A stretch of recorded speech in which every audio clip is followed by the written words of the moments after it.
अब मेरी निगाहों में जचता नहीं कोई, अब मेरी निगाह की कोशिश क्यों कर रहे हो? इसका मतलब यह हुआ कि तुम कुरान से लड़ाई कर रहे हो। अबे पागल की औलाद, जब शहीदों के बारे में कुरान ने कह दिया कि जिंदा हैं लाकिन ला तशउरून, मगर तुम समझोगे नहीं, तो जब तुम शहीद को नहीं समझ सकते तो नबी को क्या समझोगे? अरे जोर से बोलो। जब शहीद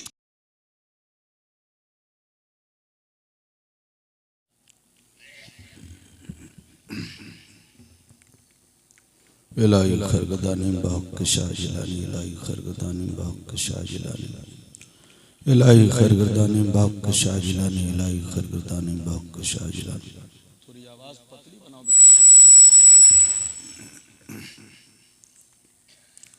इलाही खरगदानी बाग शाह जिलानी, इलाही खरगदानी बाग शाह जिलानी, इलाही खरगदानी बाग शाह जिलानी, इलाही खरगदानी बाग शाह जिलानी। इको और कम करो, इको और कम करो।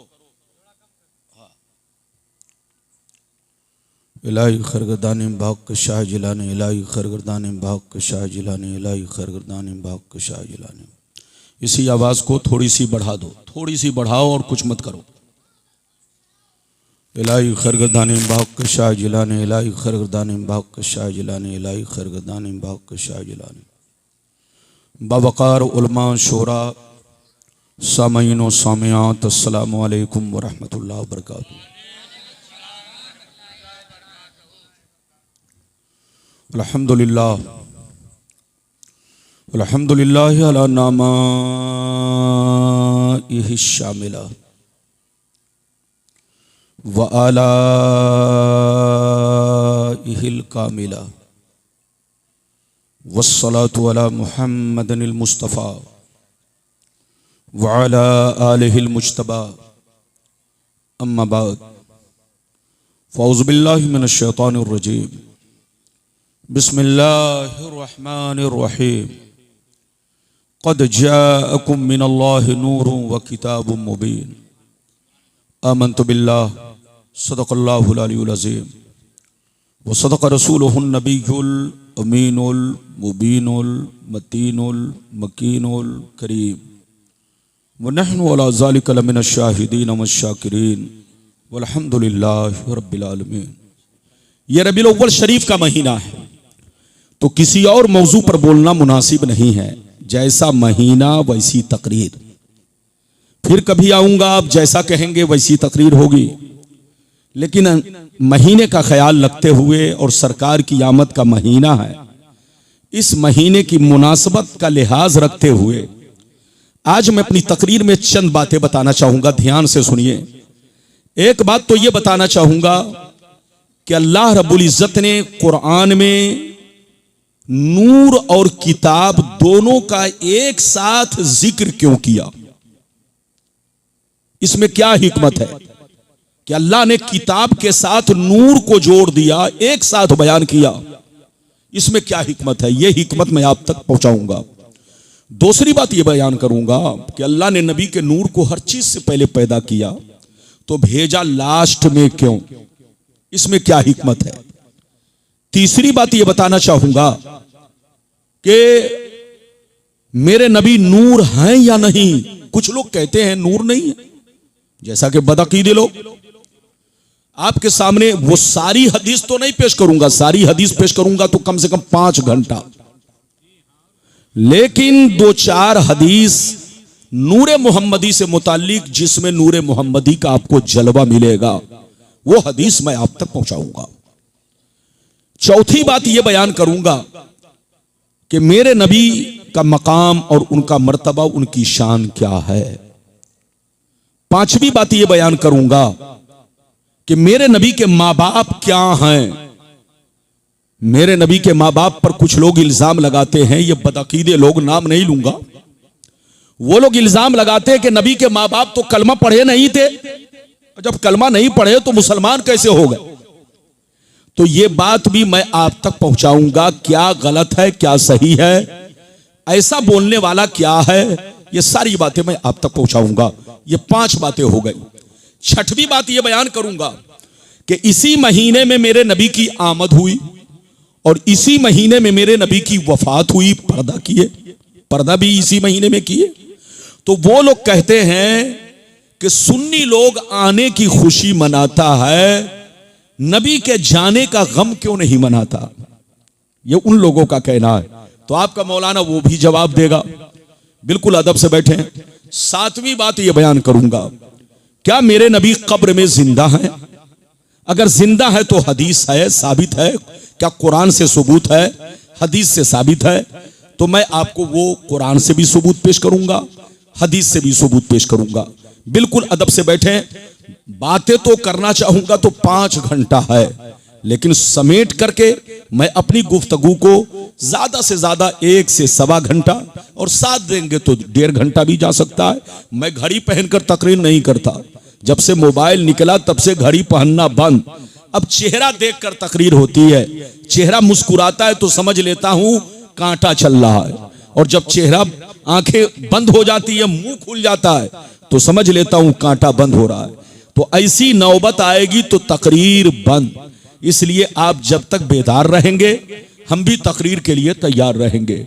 आइए सबसे पहले खुलूस व मोहब्बत के साथ हम और आप मिलकर दोनों जहां के दाता वो आका, मदनी ताजदार, दोनों आलम के मालिक व मुख्तार, सैयद अबरार व अखियार, मुस्तफ़ा जानी रहमत, शब बज़्म हिदायत, नौ शही बज़्म जन्नत, गुले बाग़ रिसालत, अर्श की ज़ेब व ज़ीनत, फर्श की तीब व नुज़हत, जिनकी शान इन्ना आतीना कल कौसर, शाफ़े मशर साक़ी कौसर, हुज़ूर ताजदार मदीना, राहत क़ल्ब व सीना, कायनात की शान, मोमिनों की जान, यानी मुहम्मदुर रसूलुल्लाह सल्लल्लाहु तआला अलैहि वसल्लम की बारगाह में दरूद शरीफ का नजराना सारा मजमा मोहब्बत से पेश करें। पढ़ें, जोर से पढ़ें। अल्लाहुम्मा सल्लि अला मुहम्मदिन सल्लल्लाहु अलैहि वसल्लम, नहनु इबादु मुहम्मदिन सल्लल्लाहु अलैहि वसल्लम, सलातु व सलाम सल्लल्लाहु तआला अलैहि वसल्लम। ये मौलाना अब्दुल खालिक साहब हैं। ये समझिए पूरे भारत में घूम जाइए, इतना पुराना इमाम किसी बस्ती में नहीं मिलेगा। ये हजरत की जात है मौलाना अब्दुल खालिक साहब। इनका किरदार, इनका कैरेक्टर, इनका बेहतरीन अमल। इस गांव में अब तक 35 साल हो गए, लेकिन आप तशरीफ फरमाएं और आपकी इमामत फरमाते हैं। इसका मतलब यह है कि हजरत लाजवाब आदमी है, बेमिसाल आदमी है, नेक शरीफ इमाम और मुत्तकी परहेजगार है। वरना गांव वाले 35 साल किसी को बर्दाश्त नहीं करते। तो आप तशरीफ रखें। तकरीर में कोई उठक बैठक ना करे, बैठिए। आपको फूल, मेरे लिए सबसे बड़ा फूल यही है कि आप मेरी तकरीर को ध्यान से सुने। तकरीर में कोई बच्चा भी उठे तो पकड़ के बैठाइए, और चच्चा मियाँ भी उठे तो उनको इज्जत से बैठाइए। एक तो ऐसे ही मुख्तसर मजमा है, मेरा दिल छोटा है, लेकिन आप कहेंगे तो दिल बड़ा हो सकता है और बड़ी तकरीर भी हो सकती है। बहरहाल तशरीफ रखें। एक मर्तबा और दरूद शरीफ पढ़िए, जोर से पढ़िए। अल्लाहुम्मा सल्ली अला। व सलाम अलैहि। आप जाना चाहें तो जा सकते हैं। बारिक सल्लिम सल्लल्लाहु अलैहि सलातो व सलाम अलैका या रसूल अल्लाह, सल्लल्लाहु अलैहि सलातो व सलाम अलैका या हबीब अल्लाह, या रसूल अल्लाह सल्लल्लाहु तआला अलैहि वसल्लम। इजाजत है? जल्दी बोलिए, इजाजत है? जी हाँ, बस शेर मुलाहिजा फरमाए। इधर देखिए, शायर लिखता है, मकामे सैयदे कौनैन कोई क्या जाने, हक है। मकामे सैयदे कौनैन कोई क्या जाने, है जात सिर्र खुदा उनकी बस खुदा जाने, है जात सिर्र खुदा उनकी बस खुदा जाने। और यह भी शेर सुनिए, करीब रह के हकीकत को जो समझ न सका, करीब रह के हकीकत को जो समझ न सका, तो दूर रह के कोई मुस्तफा को क्या जाने। हक है, हक है। तो दूर रह के कोई मुस्तफा को क्या जाने। और यह भी शेर मुलाहिजा फरमाए। इधर देखिए, यह भी शेर मुलाहिजा फरमाए। सरकार मुफ्ती आजम हिंद फरमाते हैं, मोहम्मद सिर्र वहदत है कोई फिर रम्ज क्या जाने, मोहम्मद सिर्र वहदत है कोई फिर रम्ज क्या जाने, वो जाहिर में तो बंदे हैं हकीकत बस खुदा जाने। बेशक हक है, बेशक। वो जाहिर में तो बंदे हैं, हकीकत बस खुदा जाने। और मेरे कलाम का एक टुकड़ा सुनिए। हर एक शय से आया तुम हो, हर एक शय में निहा तुम हो। बेशक। हर एक शय से आया तुम हो, हर एक शय में निहा तुम हो। किधर देखूं कहां देखूं, जहां देखूं वहां तुम हो। बेशक। सुभान अल्लाह, सुभान। किधर देखूं कहां देखूं, जहां देखूं वहां तुम हो। और यह भी शेर सुनिए। तू ही बस मबदाए आलम। माइक रखिए, माइक नीचे रख दीजिए, बस कुछ नहीं, आप बस चुपचाप से बैठे रहिए। तू ही बस मबदाए आलम, तू ही बस मुंतहे आलम। तू ही बस मबदाए आलम, तू ही बस मुंतहे आलम। हकीकत है यही के वजह तख्लीके जहां तुम हो। हकीकत है यही के वजह तख्लीके जहां तुम हो। मेरे दोस्त, मेरे अजीज, मेरे बच्चे, मेरी प्यारी माँ बहन, बिल्कुल अदब से बैठे। अभी मैंने जिस आयत को मौजू बनाया, अल्लाह रब्बुल इज्जत का इरशाद पाक, क़द जाअकुम मिनल्लाहि नूरुन व किताबुम मुबीन। इसका सीधा साधा मतलब तर्जमा ये है, इधर देखिए। बेशक अल्लाह की जानिब से तुम्हारे पास एक नूर आया और रोशन किताब। अगर इतनी बात समझ में आ गई तो सारा मजमा हाथ उठाकर कहिए सुभान अल्लाह। माशाअल्लाह। मेरी तरफ देखिए, जहन को हाजिर रखिए। मेरे सामने बैठ करके बातें ना हो, चाहे हाजी साहब हो, चाहे हजरत हो, कोई भी हो, गुस्ताखी माफ। मेरी तरफ देखिए, कुरान कहता है बेशक अल्लाह की जानिब से एक नूर आया। गौर कीजिए, एक नूर आया और रोशन किताब।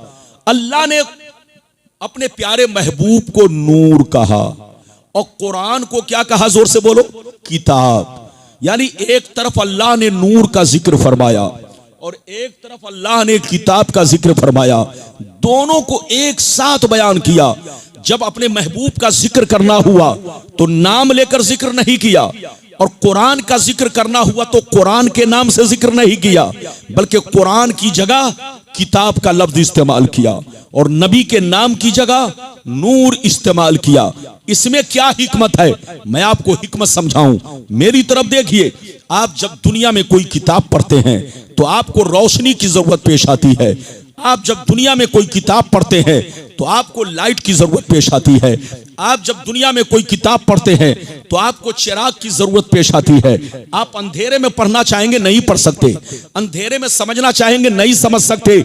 अगर आप दिन में पढ़ेंगे तो सूरज की रोशनी में पढ़ना पड़ेगा, और रात में पढ़ेंगे तो लाइट की रोशनी में पढ़ना पड़ेगा, तब जाकर आप किताब को समझेंगे। तो किताब को समझने के लिए रोशनी की जरूरत है, चाहे सूरज की रोशनी हो, चाहे लाइट की रोशनी हो, चाहे चिराग की रोशनी हो, चाहे मोमबत्ती की रोशनी हो, चाहे बोलो किसी भी चीज की रोशनी हो, रोशनी की जरूरत है।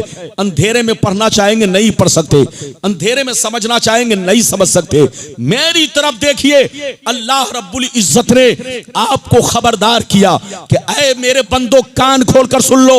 जैसे दुनिया की किताब को पढ़ने के लिए रोशनी की जरूरत है, तुम अंधेरे में नहीं समझ सकते, ऐसे ही कुरान को भी समझने के लिए रोशनी की जरूरत है। मगर कान खोलकर सुन लो, कुरान को समझना है तो सिर्फ सूरज की रोशनी में मत पढ़ना, सिर्फ लाइट की रोशनी में मत पढ़ना, सिर्फ चिराग जलाकर मत पढ़ना, बल्कि कुरान को समझना है तो ईमान की रोशनी में पढ़ना, ईमान का नूर जलाकर पढ़ना, ईमान का चिराग जलाकर पढ़ना। और ईमान का चिराग मेरे महबूब की मोहब्बत है। तुम इनकी मोहब्बत का चिराग जलाओ, कुरान पढ़ते भी जाओ, कुरान समझते भी जाओ। बात समझ में आ रही है? और जोर से बोलो, बात समझ में आ रही है? तो अल्लाह ताला ने कुरान, बोलो, कुरान को क्या कहा? जोर से बोलो, किताब। और नबी को क्या कहा? जोर से बोलो, नूर। मेरी तरफ देखिए, रब्बे करीम ने आपको खबरदार किया कि जैसे दुनिया की किताब को पढ़ने के लिए रोशनी की जरूरत है, ऐसे ही कुरान को समझने के लिए रोशनी की जरूरत है। कुफ्र के अंधेरे में मत समझना, बदअकीदगी के अंधेरे में मत समझना। अगर समझना है तो ईमान के उजाले में समझना, और ईमान का उजाला मेरे महबूब की मोहब्बत है। तुम इनकी मोहब्बत का चिराग जलाओ, कुरान पढ़ते भी जाओ, कुरान समझते भी जाओ। तो कुरान को समझना है तो किससे समझो? रसूल से। हाथ उठाकर बोलो किससे समझो, और जोर से बोलो किससे समझो। हजरत तशरीफ रखे। कुरान को समझना है तो किससे समझो? रसूल से। और रसूल को भी समझना है तो किससे समझो? कुरान से। मेरी तरफ देखिए, अल्लाह ताला ने दोनों का जिक्र एक साथ फरमाया ताकि बंदे समझ ले कि कुरान को समझना चाहते हो तो रसूल से समझो, और रसूल को समझना चाहते हो तो कुरान से समझो। किसी बेईमान मौलवी से मत समझो, किसी बदअकीदे से मत समझो, किसी बोलो गुस्ताख से मत समझो। तुम मुसलमान के बच्चे हो, रसूल को समझना चाहते हो तो कुरान खोलो और कुरान से पूछो रसूल कैसे बशर थे, तो कुरान जवाब देगा। रसूल बशर जरूर थे मगर कान खोलकर सुन लो, तुम्हारे बाप दादा की तरह नहीं, तुम्हारे मौलवी मौलाना की तरह नहीं, आम चलते फिरते बाजारू लोगों की तरह नहीं। रसूल भी बशर है मगर ऐसे बशर है कि बशर भी है, बशीर भी है, बशर भी है, नजीर भी है, बशर भी है, ताहा भी है, बशर भी है, यासीन भी है, बशर भी है, मुजम्मिल भी है, बशर भी है, मुदस्सिर भी है, बशर भी है, रसूल भी है, बशर भी है, महबूब भी है। यह ऐसा बशर है कि न इनकी जात का कोई जवाब है, न इनके सिफात का कोई जवाब है।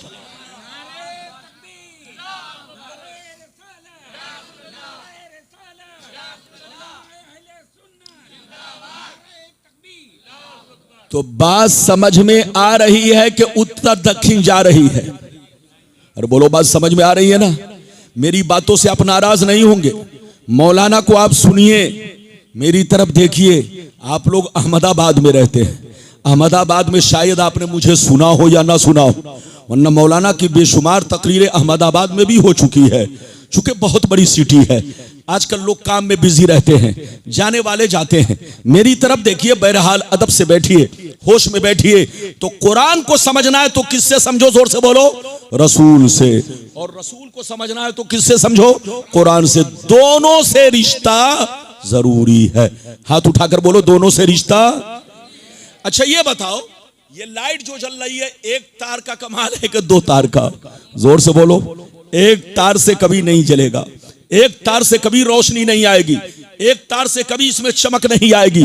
जो आप चमक देख रहे हैं, जो रोशनी देख रहे हैं, ये दो तारों का कमाल है। मेरी तरफ देखिए, अल्लाह ने आपके दिल को भी बल्ब की तरह बनाया है। आप चाहते हैं कि दिल रोशन रहे तो दिल का एक तार कुरान से जोड़ो, दूसरा तार मुस्तफा से जोड़ो। दोनों तार जुड़ा रहेगा तो सीना भी रोशन रहेगा, ईमान भी रोशन रहेगा। कद जाकुम मिनल्लाहि नूर व किताबुम मुबीन। बेशक तुम्हारे पास अल्लाह की जानिब से एक नूर आया और रोशन किताब। रसूल को समझना है तो कुरान से समझो, और कुरान को समझना है तो किससे समझो? जोर से बोलो, रसूल से। कोई तर्जमा पढ़कर कुरान को नहीं समझ सकता। जो तर्जमा पढ़कर समझने की कोशिश करेगा वो गुमराह हो जाएगा। याद रखो, कुरान को समझना है तो हदीस का सहारा लेना पड़ेगा, और हदीस को समझना है तो उलमा का सहारा लेना पड़ेगा, तभी आप सही समझ सकते हो। वरना कुरान को तर्जमा पढ़कर कोई समझ नहीं सकता। मैंने आपसे कहा अल्हम्दुलिल्लाह रब्बिल आलमीन, तमाम तारीफें अल्लाह के लिए। तो आपसे अगर कोई पूछे, ये तो तर्जमा है ना, तमाम तारीफें अल्लाह के लिए, तो मौलाना कुरान ने तो कहा तमाम तारीफें अल्लाह के लिए, तो फिर बोलो किसी मौलवी की तारीफ क्यों करते हो? बोलो हाजी साहब की तारीफ क्यों करते हो? प्रधान की तारीफ क्यों करते हो? कुरान ने कहा तमाम तारीफ अल्लाह के लिए, तो आदमी की तारीफ करना शिर्क हो गया, आदमी की तारीफ करना गलत हो गया। कोई बेईमान आपसे चाहे तो एतराज कर सकता है और आपको फंसा सकता है। तो तर्जमा पढ़कर कुरान को नहीं समझ सकते। कुरान को समझना है तो हदीस का सहारा लेना होगा, और हदीस को समझना है तो उलमा का सहारा लेना होगा।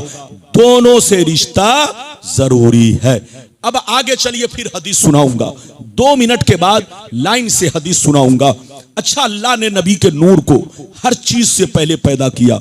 आपने हदीसें सुनी, मौलाना भी अभी सुनाएंगे, लेकिन आपसे एक बात बताऊं, बताओ, आपसे एक बात पूछूं कि अल्लाह ने नबी के नूर को हर चीज से पहले पैदा किया, आदम से पहले, नूह से पहले, बोलो आसमानों जमीन से पहले, सारी मखलूक से पहले, जब पैदा सबसे पहले किया तो भेजा आखिरी में क्यों? अरे जोर से बोलो, पैदा सबसे पहले किया तो भेजा आखिरी में क्यों? तो आप इसको समझना चाहते हैं तो एक मिसाल से समझें, चूंकि मैं मिसाल देकर आपको समझाऊंगा तो बड़ी आसानी से समझेंगे। आप जब जलसा कराते हैं, पोस्टर छपवाते हैं, कोई भी प्रोग्राम करते हैं, तो जो अजीम हस्ती होती है उसका नाम पोस्टर में सबसे ऊपर लिखते हैं। बोलो लिखते हैं कि नहीं? तारीख दिया उनको सबसे पहले, उनकी तारीख सबसे पहले लिया, पोस्टर में उनका नाम सबसे पहले, ऐलान हुआ तो सबसे पहले, लेकिन स्टेज पर लाया गया सबसे आखिरी में। जोर से बोलो, स्टेज पर लाया गया सबसे आखिरी में। इसलिए लाया गया ताकि लोग उनके मकाम को पहचाने, ताकि लोग उनकी शान को पहचाने, ताकि लोग उनके मर्तबा को पहचाने। मेरी तरफ देखिए, पोस्टर में सबसे पहले नाम, ऐलान किया तो सबसे पहले, दावत दिया तो सबसे पहले, तारीख लिया तो सबसे पहले, लेकिन स्टेज पर लाए सबसे बाद में, ताकि लोग उनकी शान को पहचाने, ताकि लोग उनके मर्तबा को पहचाने। मेरी तरफ देखिए, अल्लाह ने नबी के नूर को हर चीज से पहले पैदा किया, आदम से पहले, नूह से पहले, मूसा से पहले, पैदा तो सबसे पहले किया, लेकिन भेजा पहले आदम को, पहले भेजा नूह को, पहले भेजा मूसा को, पहले भेजा ईसा को, पहले भेजा 1,24,000 कमोबेश पैगंबर को। इसलिए भेजा ताकि ये लोग दुनिया में जाकर मेरे महबूब का जिक्र करे, मेरे महबूब का तस्करा करे, मेरे महबूब की तारीफ करे, मेरे महबूब का खुतबा पेश करे, मेरे महबूब की बशारत दे। और जब मेरा महबूब आखिरी में जाए तो दुनिया वालों को पता चल जाए कि अब तक जितने नबी आए हैं ये मुक्तदी बनकर आए हैं। अब जो आ रहे हैं नबियों के इमाम आ रहे हैं, सैयदुल अंबिया आ रहे हैं, सैयदुल मुरसलीन आ रहे हैं।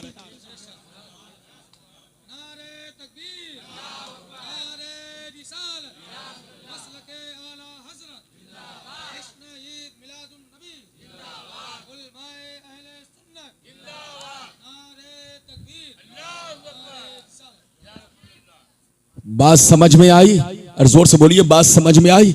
उठक बैठक ना कीजिए, बिल्कुल अदब से बैठिए ताकि मेरी बात आपको समझ में आए। कद जाअकुम मिनल्लाहि नूर, बेशक अल्लाह की जानिब से एक नूर आया। हाथ उठाकर बोलो, बेशक अल्लाह की जानिब से एक नूर आया। नूर से मुराद मेरे मुस्तफा की जात है, और किताब से मुराद बोलो कुरान मुकद्दस है। मेरी तरफ देखिए, अब आपको मैं नूरे मुहम्मदी का जलवा दिखाना चाहता हूं ताकि आपको पता चले कि जो सुन्नियों का अकीदा है वो बिल्कुल ठीक ठाक है, और जो बेईमानों का अकीदा है उसमें उनकी बेईमानी है। जोर से बोलो, उसमें उनकी बेईमानी है और अंदर घुसी हुई शैतानी है। इसलिए आपको लड़ना नहीं है, झगड़ना नहीं है, अपना ईमान बचा के चलना है, अपना अकीदा बचा के चलना है, सुन्नी बनकर रहना है। अगर कोई सुन्नी नमाज ना पढ़े तो आप जो है बदअकीदों के साथ मत हो जाना। अगर कोई सुन्नी नमाज नहीं पढ़ता है तो आपका फर्ज है आप उसको समझाइए। अरे बोलो, आपका फर्ज है आप उसको समझाइए। ये मतलब नहीं है कि आप जो है उस बोलो अपनी जमात को छोड़ करके उसके बुरे अमाल को देखकर किसी और जमात में दाखिल हो जाए, जैसा कि आजकल हो रहा है। और बोलो, आजकल हो रहा है। ये बताइए, किसी का बेटा शराबी बन जाए तो क्या बाप घर छोड़कर अमेरिका चला जाएगा? जोर से बोलो, अगर बाप घर छोड़कर अमेरिका चला गया तो बेटा सोचेगा अब्बा थे तो 1 बोतल पीता था, अब तो अब्बा है नहीं, अब 10 बोतल पीऊंगा, कौन मेरा क्या बिगाड़ेगा? तो बताओ, वो और बिगड़ जाएगा, बिगड़ेगा कि नहीं? तो मेरी तरफ देखो, अगर कोई सुन्नी नमाज नहीं पढ़ता है तो आपका फर्ज है आप उसे समझाइए, जोर से बोलो। लेकिन यह मतलब नहीं कि आप उनके बुरे अमाल को देखकर सारी सुन्नियत को लात मारे और सारी सुन्नियत पर झूठा इल्जाम लगाए कि सुन्नी नमाज नहीं पढ़ता। अरे सुन्नी ही नमाज पढ़ता है। इन बेईमानों की नमाज नमाज नहीं है, इनके रोजे रोजे नहीं है। जिसके दिल में नबी की मोहब्बत नहीं, उसके इबादत की कोई हैसियत नहीं। इसलिए बिल्कुल अदब से बैठे, होश में बैठे। अब आपका मौलाना पहले वो हदीस सुनाना चाहता है जिसमें नूरे मोहम्मदी के जलवे है। हदीसें तो बहुत है, लेकिन वादा मैंने आपसे 7 बातों का किया है, तो 7 बातों को आप तक बयान करूंगा। अगर लंबे अंदाज में रखूंगा, तफसीली अंदाज में, तो बहुत वक्त लग जाएगा। इसलिए समेट करके बस नूरे मोहम्मदी से मुताल्लिक 1-2 हदीस सुनिए, ज्यादा से ज्यादा 3 हदीस। उसके बाद मेरे नबी का मकाम क्या है, मेरे सरकार के माँ बाप क्या है, मेरे सरकार की वफात क्या है, मेरे सरकार जिंदा है कि नहीं, ये सारी बातें मैं आप तक पहुंचाऊंगा। इजाजत है तो हदीस सुनाओ। सारा मजमा बाबू लोग अगर हदीस सुनना चाहते हो तो हाथ उठाकर बोलो सुभान अल्लाह, और जोर से बोल दो सुभान अल्लाह। माशाअल्लाह। इधर देखो, मुस्तदरक लिल हाकिम किताबुत तारीख जिल्द सानी सफ़ा नंबर 615 अन उमर इब्न खत्ताब रदियल्लाहु तआला अन्हु क़ाल क़ाल रसूलुल्लाह सल्लल्लाहु तआला अलैहि वसल्लम लम्मा तरफ़ा आदमुल खतिया फ़क़ाल या रब्बी अस्अलुका बिहक़्क़ि मुहम्मदिन लिमा गफ़रत ली फ़क़ाल अल्लाहु तआला या आदम कैफ़ अरफ़्त मुहम्मदन वलम अखलुकहु फ़क़ाल आदम या रब्बी लम्मा खलक़तनी बियदिका व नफ़ख़्त फ़िय्या मिन रूहिका फ़रफ़अतु रासी फ़रअयतु अला क़वाइमिल अर्श मक्तूबन ला इलाहा इल्लल्लाह मुहम्मदुर रसूलुल्लाह फ़अलिमतु अन्नका लम तुज़िफ़ इला इस्मिका इल्ला अहब्बल ख़ल्क़ि इलैक फ़क़ाल अल्लाहु तआला या आदम सदक़ता इन्नहु लअहब्बुल ख़ल्क़ि इलैया उदुनी बिहक़्क़ि क़द गफ़रतु लक वलौला मुहम्मदुम मा ख़लक़तुका। जोर से बोल दो सुभान अल्लाह, और जोर से बोलो सुभान अल्लाह। बहुत शानदार हदीस सुनाई। आप मेरा मूड बनाइए तो अच्छे अंदाज में आपको पढ़ के सुनाऊंगा, आपका भी दिल लगेगा और आपके ऊपर एक कैफियत तारी होगी, बशर्ते कि आप मेरा ज़हन बनाइए। इधर देखिए, हजरत उमर बिन खत्ताब फरमाते हैं, इधर देखिए, हजरत उमर बिन खत्ताब रदियल्लाहु ताला अन्हु फरमाते हैं कि मेरे नबी ने फरमाया कि जब अल्लाह ताला ने हजरत आदम अलैहिस्सलाम को जन्नत से दुनिया में भेजा, बोलो जोर से बोलो, कहां से भेजा? जन्नत से आदम अलैहिस्सलाम को कहां भेजा? जोर से बोलो, दुनिया में भेजा। इधर देखिए, तो एक हदीस इस तरह है, आदम अलैहिस्सलाम 300 बरस तक रोते रहे, तब जाकर तौबा कबूल हुई। लेकिन जो हदीस मैंने पेश किया है इसमें इस तरह, इधर देखिए, हजरत उमर फरमाते हैं, और भी तीसरी रिवायत है, क्या है सुनिए, कि जब अल्लाह ने हजरत आदम अलैहिस्सलाम को जन्नत से दुनिया में भेजा तो 300 साल तक रोते रहे।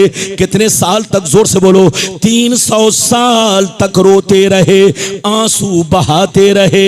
रोते रोते चेहरे में नालियां बन गई, चेहरे का गोश्त गल गया। रोते रोते आंसुओं के धार से चेहरे में नालियां बन गई, चेहरे का गोश्त गल गया। 300 साल हो गए मगर आपकी तौबा मकबूल नहीं हुई। कितने साल हो गए? लेकिन तौबा कबूल नहीं हुई। जब नहीं हुई तो इधर देखिए, 300 बरस के बाद हजरत आदम अलैहिस्सलाम एक दिन बहुत ज्यादा बेचैन हुए, बड़ा परेशान, तरह तरह का दिल में कुछ सोचने लगे। इधर देखिए कि आखिर क्या बात है, मेरा परवरदिगार मेरी तौबा कबूल क्यों नहीं कर रहा है? 300 बरस से मैं रो रहा हूं, आखिर मेरा परवरदिगार मेरी तौबा कब कबूल करेगा। बहुत ज्यादा आप परेशान हुए। जब बहुत ज्यादा परेशान होने लगे, गौर से सुनिए, बहुत ज्यादा परेशान होने लगे तो अल्लाह ताला ने जिब्रील को हुक्म दिया, ऐ जिब्रील जाओ जाओ आदम के पास जाकर आजान कहो। हजरत जिब्रील आए, आजान देने लगे, कहा अल्लाहु अकबर अल्लाहु अकबर। हजरत आदम ने भी कहा अल्लाहु अकबर अल्लाहु अकबर। हजरत जिब्रील ने कहा अशहदु अल्ला इलाहा इल्लल्लाह। हजरत आदम ने भी कहा अशहदु अल्ला इलाहा इल्लल्लाह। लेकिन मजे की बात सुनो, जैसे जिब्रील ने अशहदु अन्ना मुहम्मद रसूलुल्लाह कहा, इतना सुनते ही हजरत आदम झूमने लगे, मचलने लगे, अल्लाह से इस तरह दुआ करने लगे, अल्लाहुम्मा इन्नी अस्अलुका बिहक्के मुहम्मदिन लिमा गफरत ली।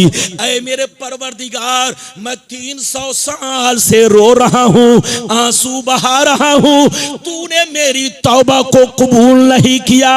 आज तेरी बारगाह में मोहम्मद को वसीला बना रहा हूँ, अल्लाह मोहम्मद के वसीले से मेरी तौबा को कबूल फरमा। जैसे हजरत आदम अलैहिस्सलाम ने मेरे नबी का नाम लिया तो गैब से आवाज आई। क्या आवाज आई सुनिए, या आदम कैफो औरफ्ता मुहम्मदन वलम अखलुकुहु।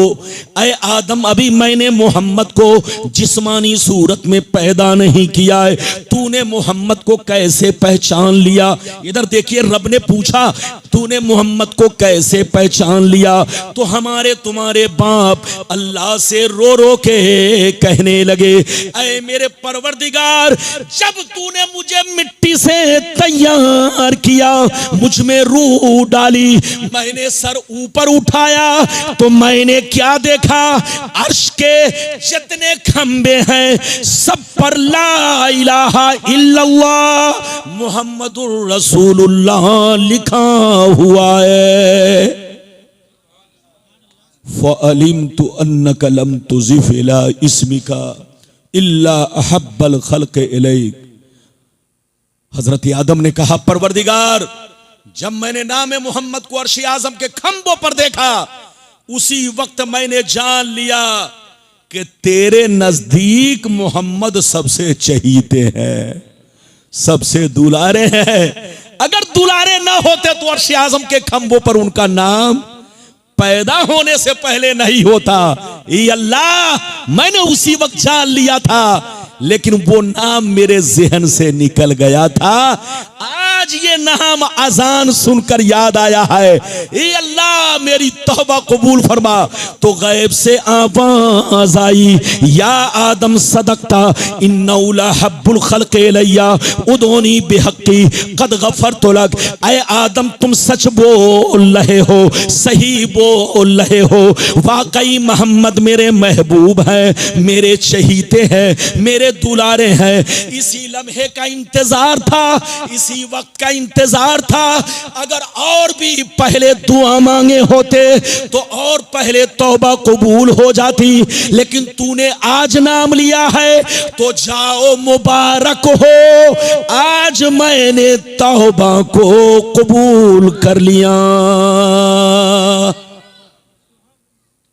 ये है मेरे नबी की शान, अल्लाह, ये है मेरे आका की शान। मेरी तरफ देखिए, मेरे मुस्तफा के नूर का जलवा अभी आपने देखा। अल्लाह ने फरमाया, ऐ आदम, तुम सच बोल रहे हो। इसी लम्हे का इंतजार था, इसी वक्त का इंतजार था। अगर और भी पहले दुआ मांगे होते तो और भी पहले तौबा कबूल हो जाती, लेकिन तूने आज दुआ मांगी है, जाओ मुबारक हो, आज मैंने तौबा को कबूल कर लिया। ये है मेरे नबी की शान। क्या समझेगा बेईमान, लड़ना नहीं है, झगड़ना नहीं है, सुन्नी बनकर रहना है, ईमान बचा कर रहना है। इजाजत दीजिए तो एक और हदीस जल्दी से नूरे मोहम्मदी पर सुना दूं। इजाजत है? जोर से बोले इजाजत है।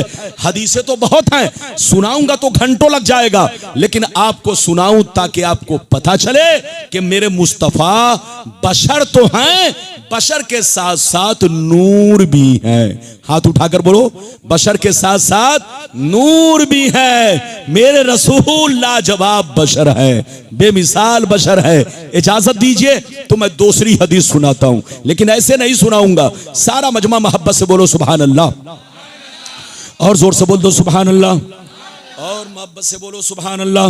माशाअल्लाह, गौर से सुनो। मिशकात शरीफ जिल्दे सानी बाबू फज़ाइल सय्यदुल मुरसलीन सफ़ा नंबर 513 अनिल इरबाज बिन सारिया रज़ियल्लाहु तआला अन्हु क़ाल क़ाल रसूलुल्लाह सल्लल्लाहु तआला अलैहि वसल्लम इन्नी मक्तूबुन इंदल्लाह ख़ातिमुन नबिय्यीन व अन्ना आदमा लमुनजदिलुन फ़ी तीनती व सउख़बिरुकुम फ़ी अव्वली अमरी दावतु इब्राहीम व बशारतु ईसा व रुया उम्मी अल्लती रातिहीना वदअतनी खरज लहा नूर अदा लहा मिनहु कुसूरु शाम। जोर से बोल दो सुभान अल्लाह। बहुत शानदार हदीस। इधर देखिए, ये हदीस मिशकात शरीफ सफा नंबर 513 हजरते इरबाज बिन सारिया रदियल्लाहु ताला अन्हु फरमाते हैं। क्या फरमाते हैं? कि नबी ने फरमाया कि मैं उस वक्त भी नबी था और खातिमुन नबिय्यीन था, नबी था और खातिमुन नबिय्यीन था जब आदम अलैहिस्सलाम पानी और मिट्टी के दरमियान थे। अभी उनका ढांचा बना नहीं था, उससे पहले मैं खातिमुन नबिय्यीन बन गया और नबी बना दिया गया। अच्छा एक बात बताइए, आगे चल के सुनिए। नबी फरमाते हैं, सुन लो, मैं इब्राहिम की दुआ हूं, ईसा की बशारत हूं। मैं इब्राहिम की दुआ हूं और ईसा की बशारत हूं, और मैं अपने मां का खूबसूरत नजारा हूं। जब मैं पैदा हुआ था तो मेरी मां ने वो नजारा देखा था कि उनके बदन से एक नूर निकला जिसने मक्के से लेकर मुल्क शाम को रोशन कर दिया। ये है मेरे मुस्तफा की शान। जोर से बोलो सुभान अल्लाह। अच्छा एक बात बताइए, आदमी पहले पैदा होता है कि पहले डॉक्टर बनता है? जोर से बोलो। आदमी पहले पैदा होता है, डॉक्टर बाद में बनता है, इंजीनियर बाद में बनता है, बोलो एसपी बाद में बनता है, डीएसपी बाद में बनता है। इंसान बोलो पहले पैदा होगा, बाद में बड़ा होकर के वो सब कुछ बनेगा। ऐसा आपने दुनिया में नहीं देखा होगा कि पैदा होने से पहले इंजीनियर बन गया, डॉक्टर बन गया, एसपी बन गया, डीएसपी बन गया, ऐसा नहीं देखा होगा। मगर मुस्तफा की शान देखो, मुस्तफा का कमाल देखो, मुस्तफा का जलवा देखो। मुस्तफा अभी पैदा नहीं हुए लेकिन नबी बना दिए गए। मुस्तफा अभी पैदा नहीं हुए मगर खातिमे पैगंबरा बना दिए गए।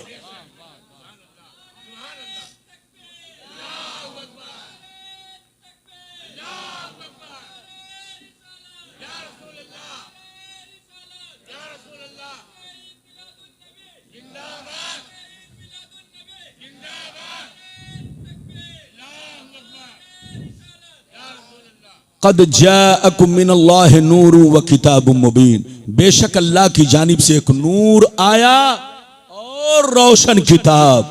नूर को समझना है तो रसूल से समझो, और रसूल को समझना है तो नूर से समझो। यानी कुरान को समझना है तो रसूल से समझो, और रसूल को समझना है तो कुरान से समझो। दोनों से रिश्ता जरूरी है। अब आगे चलिए, इधर देखिए। ये बताइए, मेरी तकरीर आप पर बोझ तो नहीं मालूम हो रही है? और जोर से बोलो, बोझ तो नहीं मालूम हो रही है? अगर बोझ मालूम हो रही है तो बिल्कुल आप बता दीजिएगा। मौलाना जबरदस्ती तकरीर नहीं करेगा, आपका जब तक दिल लगेगा मैं तकरीर करूंगा। मेरी तरफ देखिए। कुछ लोग कहते हैं, इधर देखिए, कि नबी के माँ बाप जब कलमा नहीं पढ़े थे। अब आगे चलिए, दूसरी बात, नबी के माँ बाप जब कलमा नहीं पढ़े तो वो मुसलमान कैसे हो गए? कसम खुदा, ऐसा कहने वाला वो शैतान है, मरदूद लईन है, उसको कहिए तौबा करो तौबा। अच्छा ये बताइए, किसी बोलो कोई भी कानून, चाहे वो दुनिया का कानून हो चाहे वो दीन का कानून हो, इधर देखिए, चाहे वो दुनिया का कानून हो चाहे दीन का कानून हो, कानून किसके लिए है? जोर से बोलो, जिंदों के लिए कि मरने वालों के लिए? हाथ उठाकर बोलो। ये बताइए, 7 बरस में हमारे देश में नया नया कानून बना, बोलो बना कि नहीं? नया नया कानून बना कि नहीं? आधार बनवाना पड़ेगा, पैन कार्ड बनवाना पड़ेगा। अब तो ये कानून बन रहा है कि वैक्सीन भी लगवानी पड़ेगी, 1 डोज नहीं 2 डोज। अब कहीं ऐसा ना हो कि 24 के बाद 4 डोज हो जाए। मेरी तरफ देखिए तो ये कानून। अच्छा ये बताइए, तो जो 25 साल पहले मर गए, क्या उनको भी आधार बनवाना है? जोर से बोलो, क्या उनको भी पैन कार्ड बनवाना है? इन बेईमानों से पूछिए कि मेरे नबी ने 40 साल की उम्र में नबूवत का ऐलान किया। मेरे नबी पर रब का कानून 40 साल की उम्र में उतरा। मेरे नबी पर 40 साल की उम्र में बोलो अल्लाह का कानून उतरा। बोलो दीन इस्लाम से मुस्तफा को नवाजा गया। मुस्तफा ने ऐलान नबूवत कब किया? जोर से बोलो, 40 साल की उम्र में। और मुस्तफा के माँ बाप कब गुजरे? इधर देखिए, मेरे नबी जब मां के पेट में थे तब उनके अब्बा हुजूर का साया बोलो उठ गया। हजरत अब्दुल्ला 25 साल के नौजवान, 25 साल की उम्र में हुजूर के वालिद गिरामी की उम्र 25 साल, पहला लख्ते जिगर मेरे आका की जात। 25 साल की उम्र में वो दुनिया से चल बसे। जिस वक्त मुस्तफा अपने मां के शिक में मुबारक में थे। तो अब आप बताओ, बाप को नबूवत का जमाना मिला? जोर से बोलो, बाप को नबूवत का जमाना मिला? नहीं मिला। अब चलिए मां पर आइए। जब मेरे नबी की उम्र 5-6 बरस की हुई तब अम्मी जान दुनिया से चल बसी। अब आप बताओ, वालदा को क्या नबूवत का जमाना मिला? मेरे नबी ने 40 साल की उम्र में ऐलान नबूवत किया।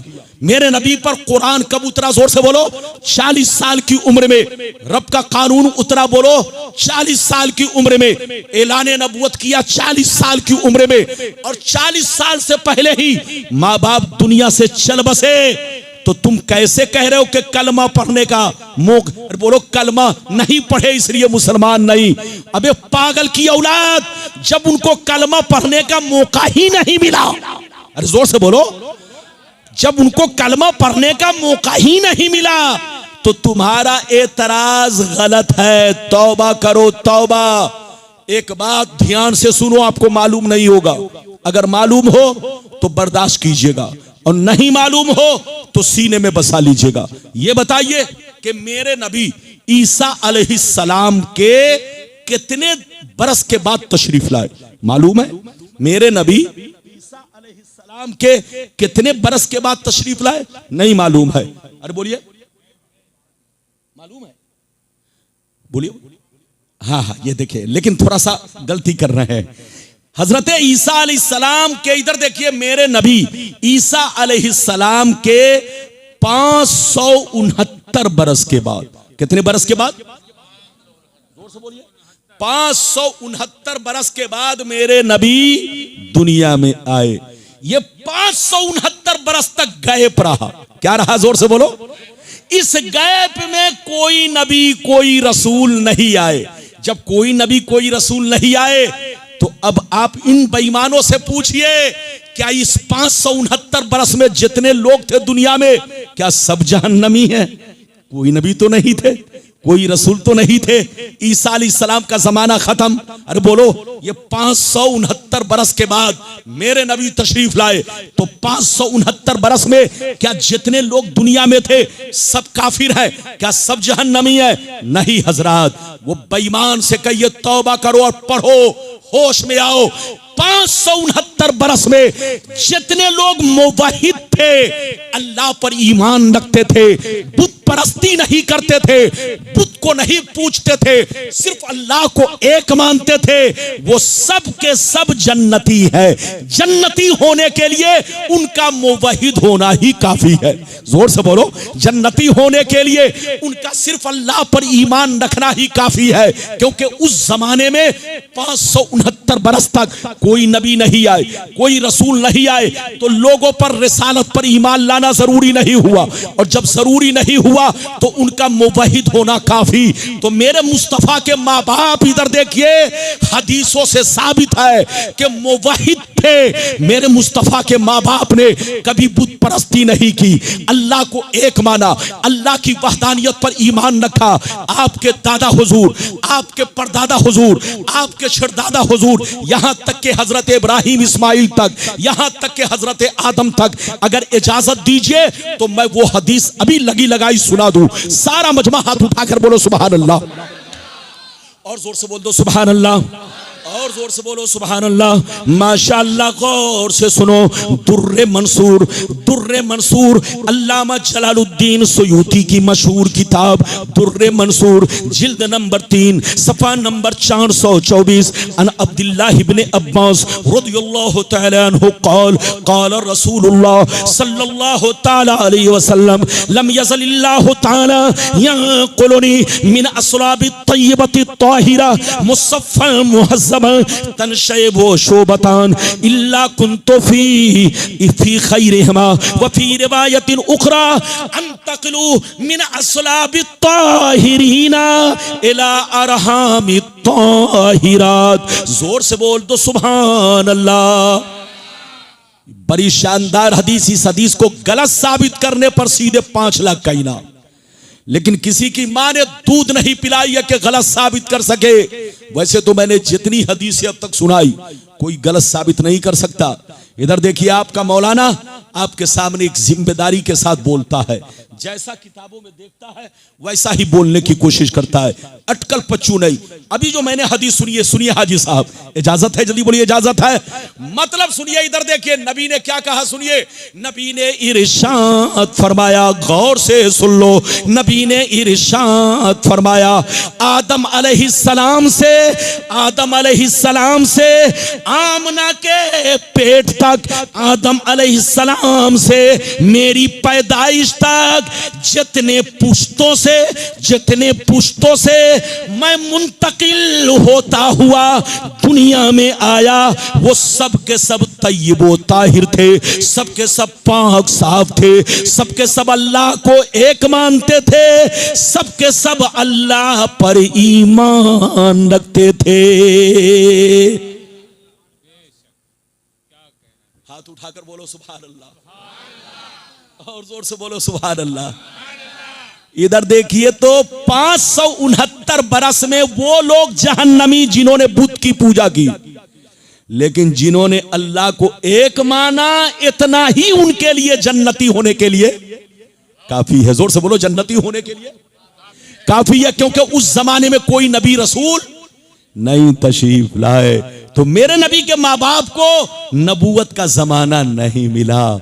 ये तो साबित हुआ कि मेरे नबी के माँ बाप बुत परस्त नहीं थे, मुवहिद थे। क्या थे? हाथ उठाकर बोलो। मुवहिद किसको कहते हैं? जो सिर्फ अल्लाह पर ईमान रखे। जोर से बोलो, अल्लाह को एक माने, शिर्क से बचे, बोलो, उसको मुवहिद कहते हैं। तो हदीसों से साबित है, क्यों हजरत, कि मेरे नबी के माँ बाप क्या है? जोर से बोलो, मुवहिद। अब वो हदीस सुनाना चाहता हूं कि मेरे नबी जब ऐलान कर चुके नबूवत का, तो नबी अपने माँ बाप की कब्र पर तशरीफ ले गए। फिर क्या हुआ सुनिए, फिर क्या हुआ सुनिए। सारा मजमा हाथ उठाकर बोलो सुभान अल्लाह, और जोर से बोल दो सुभान अल्लाह, और जोर से बोलो सुभान अल्लाह। माशाअल्लाह, गौर से सुनो। मनहुल मक्किया फी शरहिल हमजिया, सफा नंबर 100, खसाइस कुबरा, जिल्दे सानी, हज्जतुल वेदा के बयान में ये हदीस मौजूद है। अल्लाह अल्लाह, अन आयशा सिद्दीक़ा रदियल्लाहु तआला अन्हा क़ालत इन्न रसूलल्लाह सल्लल्लाहु अलैहि वसल्लम साला रब्बहु अन युहिया अबवै अबवई अय्युहिया अबवई फअहयाहुमा लहू फआमना बिही सुम्मा अमातहुमल्लाह। हजरत आयशा कहती है कि जब मेरे नबी ऐलाने नबूवत कर चुके, जब मेरे नबी ऐलाने नबूवत कर चुके तो कुछ दिनों के बाद अपने माँ बाप की कब्र पर तशरीफ ले गए, अल्लाह से दुआ किया, अल्लाह ने उनके माँ बाप को जिंदा फरमाया, नबी ने उनको कलमा पढ़ाया। सुम्मा अमातहुम अल्लाह, जब कलमा पढ़ चुके तो अल्लाह ने फिर उन पर मौत तारी कर दी। वो दोनों के दोनों फिर कब्र में तशरीफ ले गए। ये है मेरे नबी की शान। तो मेरे नबी के माँ बाप मुवहिद तो थे ही, नबी ने ऐलान के बाद उनको क्या बना दिया? जोर से बोलो, मोमिन भी बना दिया। मेरे मुस्तफा के माँ बाप मुवहिद भी हैं। बोलो, नबी के आने से पहले मुवहिद थे। जोर से बोलो, मुवहिद थे। और नबी के आने के बाद जब नबी ने उनको जिंदा फरमाकर कलमा पढ़ाया तो वो मोमिन भी बन गए। ये है मुस्तफा के वालिदैन की शान। वो बेईमान लोग हैं जो मेरे मुस्तफा के माँ बाप के खिलाफ, मेरे मुस्तफा के खिलाफ गलत बातें करते हैं। इजाजत दीजिए तो एक और प्यारी हदीस सुनाऊं, फिर अगली गुफ्तगू। लेकिन लगता है हजरत को नींद आ रही है। अल्लाह, तो हजरत इधर घूमिए। आप जब उधर घूम जाते हैं, हाँ, आप मेरी तरफ घूमिए। इधर देखिए, जब इमाम साहब मस्जिद में हो तो चेहरा किधर होना चाहिए? काबा की तरफ। और जब स्टेज पर हो तो चेहरा मुकर्रिर की तरफ होना चाहिए। अरे बोलिए, है कि नहीं? हाँ, मेरी तरफ देखिए। इजाजत है तो ये भी हदीस सुनिए, तबीयत में चल जाएगी। सारा मजमा मोहब्बत से कहो सुभान अल्लाह, और जोर से बोलो सुभान अल्लाह। माशाअल्लाह। इधर देखो, मिशकात शरीफ जिल्द सानी बाबो फज़ाइल सय्यदुल मुरसलीन सफ़ा नंबर 513, तिरमिज़ी शरीफ जिल्द सानी बाबुल मनाकिब सफ़ा नंबर 201 की हदीस सुनो। अल्लाह अल्लाह।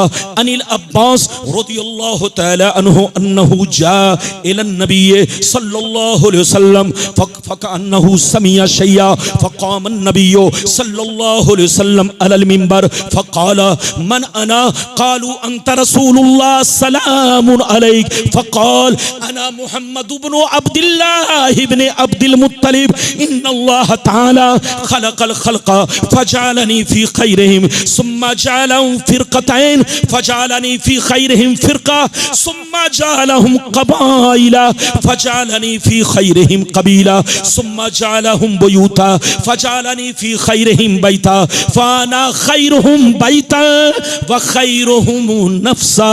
जोर से बोल दो सुभान अल्लाह। बहुत शानदार हदीस। इजाजत है? आप जब तक मेरी तकरीर में देखिए, थोड़ी सी आपको आवाज में अगर मजाक कम आए तो ये माइक का प्रॉब्लम है, माइक की सेटिंग का प्रॉब्लम है। आप आवाज पे मत जाओ। मौलाना रब्बानी जैसे पहले थे वैसे आज भी है। मेरी आवाज पर राई के दाने के बराबर कोई फर्क नहीं, लेकिन जब माइक उल्टा पलटी सेट होता है तो आवाज भी उल्टी पलटी निकलती है। अरे बोलो, है कि नहीं? हाँ, तो मेरी तरफ देखिए। इजाजत है तो मैं आपको हदीस का मतलब बयान करूं। इजाजत है? सुनिए माशाअल्लाह। इधर देखिए, जितने शायर थे वो सब चले गए। कहां? अरे आपकी बात दूसरी है, आपकी बात दूसरी है। शायरों को इनाम मिला, भागे। हाँ, इजाजत है? शायर साहब चलेगा, लेकिन सब चले गए, कोई परवाह नहीं। हमारा मुश्ताक बैठा है। ये मेरे मुश्ताक है, मैं इनका मुश्ताक हूं, है कि नहीं? और आप लोग इनके मुश्ताक हैं। माशाअल्लाह। ये पुराने लोग मेरे बहुत पुराने लोगों में हैं, पुराने दोस्तों में हैं। यह और बात है कि अब मौलाना की लाइफ बहुत बिजी हो गई तो मुलाकात कम होती है, वरना पहले बहुत ज्यादा मुलाकातें होती थी। इजाजत है? बहरहाल कोई बात नहीं। मेरी दुआ है अल्लाह ताला आपका बोलबाला फरमाए और हमारे मुश्ताक भाई का बोलबाला फरमाए। सबको अल्लाह कामयाबी दे। ये बात चली तो मैंने कह दिया। हदीस जो मैंने सुनाई, मतलब सुनिए। सरकार के चचा हजरत अब्बास रज़ियल्लाहु ताला अन्हु फरमाते हैं, एक दफा नबी की बारगाह में मैं पहुंचा, मैंने देखा कि नबी का चेहरा बिल्कुल सुर्ख बना हुआ। नबी का चेहरा गुस्से से सुर्ख बना हुआ। जैसे मैं पहुंचा तो मुझे खबर मिली कि कुछ लोगों ने नबी के माँ बाप के खिलाफ, मुनाफिकीन ने, किसने आवाज उठाई है, उंगलियां उठाई है।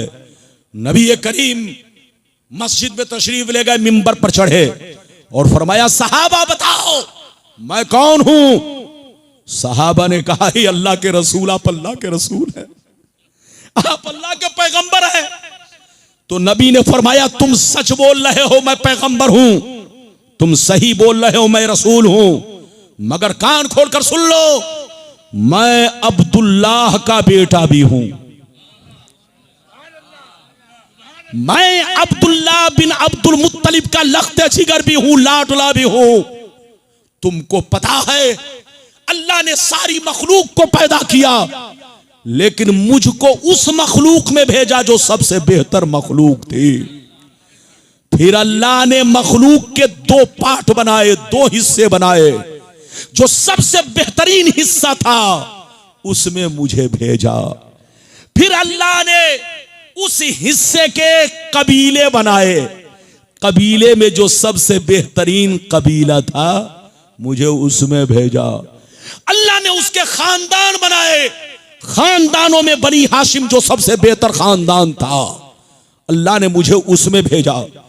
फिर अल्लाह ने घर बनाए, घरों में जो सबसे बेहतर अब्दुल्ला का घर था, अल्लाह ने मुझे उसमें भेजा। मैं, कान खोलकर सुन लो, मेरा घराना भी बेहतर है, मेरी जात भी बेहतर है, मेरे माँ बाप भी बेहतर, मैं भी बेहतर। ये है हदीस तिरमिज़ी शरीफ सफा नंबर 201, मिशकात शरीफ सफा नंबर 513। गलत साबित करने पर मुंह मांगा इनाम। इन बेईमानों से पूछिए, अगर नबी के माँ बाप काफिर होते तो क्या नबी अपने माँ बाप को बेहतर कहते? अरे जोर से बोलो, क्या नबी अपने माँ बाप को बेहतर कहते? दूसरी चीज, अल्लाह पर कितना बड़ा इल्जाम आयद होता। दुनिया क्या कहती है, अल्लाह ने अपने महबूब को एक काफिर के घराने में भेजा। हजरात याद रखिए, आदम अलैहिस्सलाम से लेकर ईसा अलैहिस्सलाम तक जितने पैगंबर दुनिया में आए, सिर्फ मेरे नबी नहीं, अरे जोर से बोलो, सिर्फ मेरे नबी नहीं, जितने पैगंबर दुनिया में तशरीफ लाए सबके माँ बाप मोमिन हैं, मुवहिद हैं, कोई बुत परस्त नहीं, सबके माँ बाप अल्लाह पर ईमान रखने वाले। इधर देखिए, जो हजरत इब्राहिम के बारे में कहा जाता है कि उनके अब्बा आजर जो है बुत परस्त थे, कुरान से साबित है। उन बेईमान शैतानों से कहिए, तुमको मालूम नहीं, सही तफसीर ये है कि आजर उनका चचा था, इब्राहिम अलैहिस्सलाम का चचा था आजर। उनके अब्बा हुजूर का नाम हजरत तारुख है। क्या नाम है? जोर से बोलो, हजरत तारुख है। तो आदम से लेकर ईसा तक, खुद मेरे नबी तक, जितने नबी दुनिया में आए सबके माँ बाप मोमिन है, अल्लाह पर ईमान रखने वाले हैं, जन्नती हैं। उनके माँ बाप को बुरा कहना खुद बुरा होना है, जहन्नमी होना है, अपने आप को जहन्नम में डालना है। हजरात, अल्लाह कभी नबी रसूल को काफिर में नहीं भेजेगा। अरे जोर से बोलो, हाँ, उनका चचा काफिर हो सकता है, उनका भाई काफिर हो सकता है, लेकिन उनके माँ बाप काफिर नहीं हो सकते। जोर से बोलो, किसी भी नबी के माँ बाप काफिर नहीं। हाथ उठाकर बोलो, किसी भी नबी के माँ बाप काफिर नहीं। और जब किसी भी नबी के नहीं, तो मेरे मुस्तफा के भी माँ बाप बोलो काफिर नहीं। जो काफिर कहे वो बेईमान की औलाद है, वो शैतान की औलाद है। उनसे कहिए तौबा करे, तौबा, होश में आए, होश में। मेरे नबी भी शान वाले, उनके माँ बाप भी शान वाले। आप जरा सा गौर कीजिए, उलमा फरमाते हैं कि मेरे मुस्तफा के बदन से जो जमीन का हिस्सा, कब्र का हिस्सा, जोर से बोलो, कब्र का हिस्सा जो मेरे मुस्तफा के बदन से लगा हुआ है, वो अर्शे आजम से अफजल है। अब आप बताइए, जब मुस्तफा के बदन से मिट्टी टच हो जाए तो मिट्टी अर्शे आजम से बढ़ जाए, तो जो रसूल अपने माँ के शिकम में 9 महीना रहे हो, उस माँ की शान क्या होगी, उस माँ का मर्तबा क्या होगा, उस माँ का मकाम क्या होगा? अरे बोलो, जब रसूल पाक के जिस्म से लगी हुई मिट्टी अर्शे आसम से अफजल है, तो जिस बोलो जिस शिकम में मुस्तफा नाम आ रहे हो, उस शिकम का मर्तबा क्या होगा, उस शिकम की शान क्या होगी। हजरात, हदीसें तो बहुत हैं, सुनाऊंगा तो घंटों लग जाएगा। बस अब आगे चलिए। ये लोग ये भी कहते हैं, इधर देखिए, ये लोग ये भी कहते हैं कि इस महीने में नबी की पैदाइश हुई और इसी महीने में नबी की वफात भी हुई। इजाजत है? टाइम है ना? टाइम कितना हुआ? अरे बोलिए, अभी ज्यादा लंबी तकरीर तो नहीं हुई। कितनी देर मैंने तकरीर किया? हाजी साहब बैठिए, कहां जा रहे हैं? इजाजत है? जल्दी बोलो, इजाजत है। ये बताइए मेरी बातें समझ में आ रही है? और जोर से बोलिए। अगर समझ में आ रही है तो चुपचाप बैठिए, लंबी तकरीर नहीं होगी, चूंकि ये रबीउल अव्वल शरीफ है। बाबू कहां जा रहे हैं? बैठिए। एक तो ऐसे ही 10-20 आदमी, 100 बोलिए, ज्यादा से ज्यादा 50 आदमी बैठे हुए हैं, और 50 आदमी में भी अगर कोई कुर्सी से उठे तो फिर मौलाना की तकरीर क्या होगी। इजाजत है? बैठिए, इजाजत है। अच्छा, ये लोग बोलते हैं, इधर देखिए। अब आइए चौथी बात पर, चौथी या पांचवी है, इधर देखिए। ये लोग कहते हैं कि इसी महीने में नबी की आमद हुई और इसी महीने में मेरे नबी, बोलो, मेरे नबी पर्दा किए। तो सुन्नी लोग नबी के वफात का गम क्यों नहीं मनाता और आने की खुशियां क्यों मनाता है, जबकि वफात का गम मनाना चाहिए? कौन लोग कहते हैं? जल्दी बोलिए, नाम नहीं लूंगा, वो बेईमान लोग कहते हैं। इधर देखिए। तो आज के बाद से कोई कहे तो सीधा जवाब दीजिएगा। क्या जवाब दीजिएगा? पहला जवाब तो ये दीजिएगा, सुनिए, पहला जवाब ये दीजिएगा, मौली साहब ये बताओ, गम मनाना कितने दिन तक जायज है? अरे जोर से बोलो। पहला जवाब ये दीजिएगा, मौली साहब बताओ, इस्लाम में किसी के इंतकाल पर, किसी की मौत पर, किसी की वफात पर कितने दिन गम मनाना जायज है? तो कसम खुदा, अगर वो, इधर देखिए, पहली बात तो जल्दी वो जवाब भी नहीं देगा। इधर देखिए, अगर दे भी दिया, इधर देखिए, तो कोई बात नहीं। इधर देखिए, इस्लाम में किसी की मौत पर गम मनाने की इजाजत सिर्फ 3 दिन है। कै दिन है? जल्दी बोलिए। 3 दिन। हाथ उठाकर बोलो, नहीं मालूम हो तो। इधर देखिए, बाप मर जाए, इधर देखिए, बेटा मर जाए, बोलो, रिश्तेदार मर जाए, बोलो, तो कितने दिन तक गम मनाया जाएगा? गम मनाने का क्या मतलब है? सीना पीटना नहीं। गम मनाने का मतलब यह है कि उन गमों में आपको बनाओ सिंगार नहीं करना है। अरे जोर से बोलिए, बनाओ सिंगार। और मतलब यह है कि लोगों पर, बोलो, लोगों का फरीजा यह है कि लोग ताजियत पेश करें, जो उनके रिश्तेदार हों। अरे बोलो, उनके रिश्तेदार हो, उनको 3 दिन तक खाना बनाकर खिलाए, उनको खाना न बनाने दें जिनके घर में इंतकाल हो गया। तो गम मनाने का मतलब यह है कि 3 दिन गम मनाने की इजाजत है। चौथा दिन फर्ज है कि अपना खाना बनाए और खाए। अगर वो चौथा दिन खाना बनाया और नहीं खाया, बोलो, खाना नहीं बनाया खुद से और इंतजार करता रहा कि रिश्तेदार बनाकर भेजेगा, तो अब शरीयत कहती है कि मत भेजो। शरीयत कहती है कि मत भेजो, 3 दिन तक भेजो, क्योंकि अब चौथा दिन भेजोगे तो गोया अब तुम गुनाह में शरीक हो जाओगे, क्योंकि 3 दिन से ज्यादा गम मनाने की इजाजत नहीं है। अब अगर तुम उसको खाना देते रहोगे तो सोचेगा बैठकर खाते रहो, 1 महीना गम मनाते रहो। इसलिए अब उसको चौथे दिन खाना नहीं भेजना है, 3 दिन तक खाना भेजना है और आपको ताजियत पेश करनी है। तो आम लोगों के इंतकाल पर कै दिन गम मनाने की इजाजत है? जोर से बोलो। लेकिन शौहर जब मर जाए तो बीवी को 4 महीना 10 दिन गम मनाने की इजाजत है। हाँ, इजाजत नहीं बल्कि फर्ज। अरे बोलिए, बीवी को कितने दिन तक गम मनाना है? 4 महीना 10 दिन। ये कुरान की तरफ से साबित है। वल्लज़ीना यतवफ़ौना मिनकुम व यज़रूना अज़वाजन यतरब्बसना बिअनफुसिहिन्ना अर्बअता अशहुरिन व अशरा। अल्लाह ताला फरमाता है, जिसके शौहर का इंतकाल हो जाए वो, बोलो, वो इद्दत गुजारेंगी, इद्दत वफात 4 महीना 10 दिन। 4 महीना 10 दिन के अंदर अगर वो जवान औरत है, उसके शौहर का इंतकाल हो गया, तो उसके माँ बाप पर हराम है कि उस 4 महीना में किसी के यहाँ शादी का पैगाम भेजे या औरत किसी से शादी करे। अगर शादी करेगी तो शादी नहीं होगी, निकाह मुनक्किद नहीं होगा, वो निकाह महज हराम हराम हराम हराम, पैगाम भी देना हराम और निकाह भी करना हराम, और औरत को बिला जरूरत घर से निकलना भी हराम है। इधर देखिए, और अगर किसी जरूरत से निकली, इधर देखिए, या किराए के मकान में थी तो वहीं पर किराया का मकान ले जिस मकान में शौहर का इंतकाल हुआ। अरे जोर से बोलो। और अगर अपना घर है या किराए का मकान है, मायके चली गई, तो फर्ज है कि रात आकर के उसी घर में गुजारे जहां शौहर का इंतकाल हुआ है। ये मैं अपनी तरफ से नहीं बोल रहा हूं, ये सब मसाइल आपको मौजूद है। तो औरत पर फर्ज कितना दिन है? 4 महीना 10 दिन तक शौहर का गम मनाना फर्ज है। बनाओ सिंगार नहीं करेगी, किसी से शादी नहीं करेगी, न शादी का पैगाम भेजेगी, बिला जरूरत घर से नहीं निकलेगी। बोलो, घर में बस उनके नाम से ईसाले सवाब, कुरान पढ़ना, हर वक्त बोलो नेक अमल करना, अपनी जिंदगी को संवारना, मौत को याद करना, ये सब काम उसका रहेगा। तो मेरी तरफ देखिए, उन बेईमानों से पूछिए कि इस्लाम में तो 3 दिन गम मनाने की इजाजत है। अब आप बताओ, तुम बोल लो पैगंबर का गम क्यों नहीं मनाते?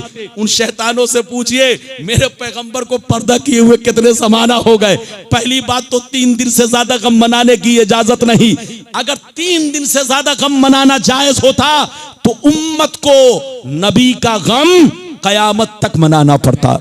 उम्मत को नबी का गम कयामत तक मनाना पड़ता, क्योंकि मेरे मुस्तफा की रिसालत कयामत तक के लिए है, नबूवत कयामत तक के लिए है, तो गम भी कयामत तक के लिए मनाना पड़ता। लेकिन इस्लाम में 3 दिन से ज्यादा गम मनाने की इजाजत नहीं है, क्योंकि 3 दिन से ज्यादा गम मनाना गम नहीं, वो मातम है, मातम, और मातम इस्लाम में हराम है। पहली बात। दूसरी बात ये, कान खोलकर सुन लो, गम उसका मनाया जाता है जो मरकर मिट्टी में मिल जाए। गम उसका मनाया जाता है जिसका वजूद खत्म हो जाए। गम उसका मनाया जाता है जो साफ मिट जाए। लेकिन मेरे मुस्तफा की शान ये है कि मौत उनको आई, सिर्फ एक पल के लिए आई है। कुल्लु नफ्सिन ज़ाइक़तुल मौत पर सिर्फ उन्होंने अमल किया है ताकि दुनिया उन्हें खुदा ना समझे। अरे जोर से बोलो, दुनिया उन्हें खुदा ना समझे। तो अल्लाह ने अपने नबी को भी मौत का मजा चखाया ताकि दुनिया उनको खुदा ना समझे। तो नबी की मौत सिर्फ एक पल के लिए है, एक आन के लिए है। आम लोगों की तरह उनकी मौत नहीं है।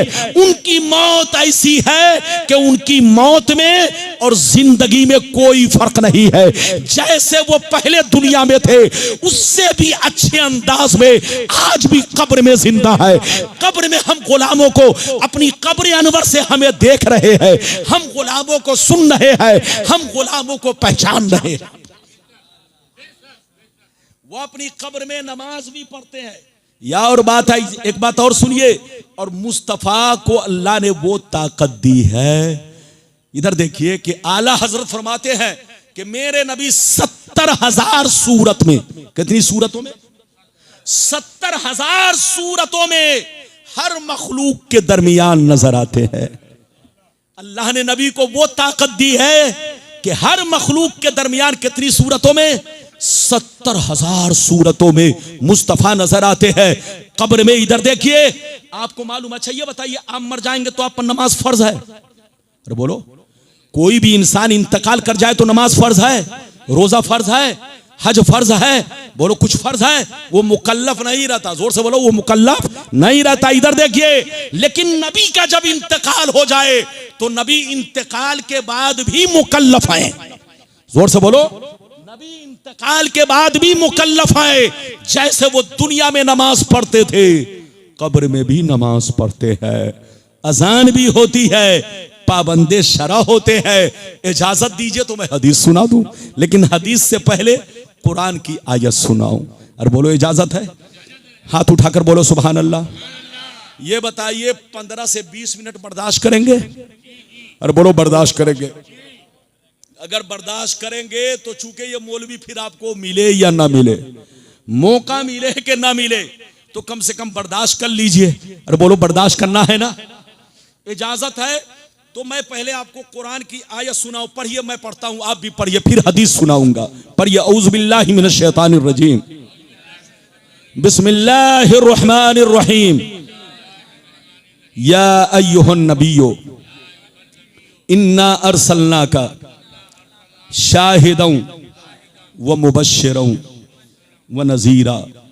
अल्लाह ताला फरमाता, ऐ नबी, बेशक हमने आपको शाहिद बनाकर भेजा, मुबश्शिर बनाकर भेजा, नजीर बनाकर भेजा। बोलो सुभान अल्लाह। इस आयत में कै वर्ड है? बोलो, जोर से बोलो, कै वर्ड? पहला वर्ड अल्लाह ताला फरमाता है, नबी हमने आपको क्या बनाकर भेजा? शाहिद। इधर देखिए, जैसे अल्लाह ने नबी को क्या बनाकर भेजा? नबी। जैसे रसूल बनाकर भेजा, ऐसे ही दुनिया में क्या बनाकर भेजा? शाहिद बनाकर भेजा।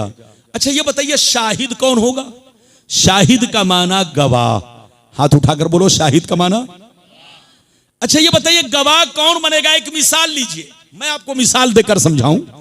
मानकर चलिए किसी ने किसी को कत्ल किया। क्या किया? कत्ल कर दिया। पुलिस आई, पकड़ के ले गई। कहां पहुंचा?